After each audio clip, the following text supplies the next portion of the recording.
knowing that polyvagal theory fits in there, like that it doesn't conflict with it. It's Not at pretty all. God, it's. cool. I'll tell you that this theory. I mean, first of all, it transformed my life to a level that I never thought I'd ever experience. Will Which you is, share? yeah. So I had or had I don't have it anymore, but I for most of my life I had what's called complex PTSD, Okay. which means that I missed, in addition to being overwhelmed as a child, I missed a lot of developmental interactive behavior with my parents because they were so depressed and narcissistic and all this stuff. And because both my parents had severe PTSD themselves, most likely developmental. My mom for sure, my dad most likely. Mm. And the result was I had terrible ADD, insomnia, depression, anxiety. Eventually, I discovered that I had autoimmune disease as well, which is celiac.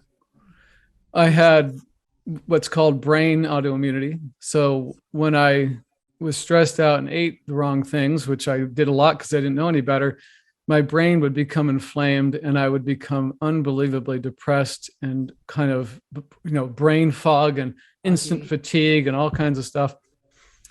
So now I've always been a very curious person and a very open-minded person that wants to find answers. So I diligently sought answers for close somewhere around 35 years.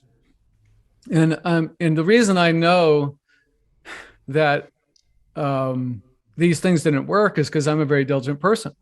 So I would be told what to do about from different sources, whether it was a doctor or alternative healthcare person, and I would diligently apply what I was told, and it would never work.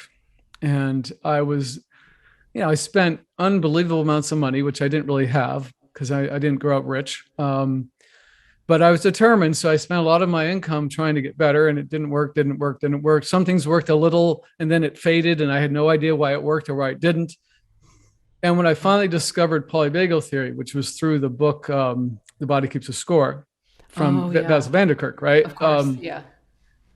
I was absolutely floored. I was like, wait a minute. If this is real, maybe this is the answer.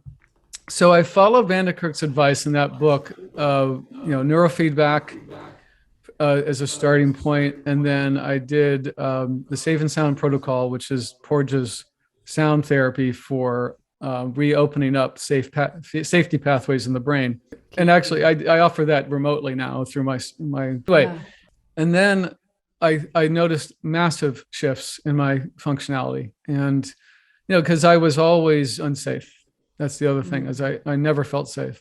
Now there were times in my life I did. I'm not saying I never felt safe my whole life, but the Sure, but it time that was the flavor.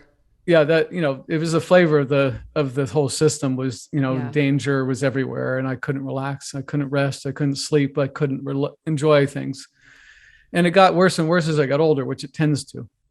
So Hmm. when I started to apply polyvagal informed practices, I saw a real change, and it happened quickly. So in the first year of knowing polyvagal, I would say that I probably improved, I would say 70%. And then over the last 4 years, I would guess that if I saw any sort of clinician, they would decide that I do not have trauma at all anymore, Wow. because of all the things that I've been able to do through that sort of informed map, I call it.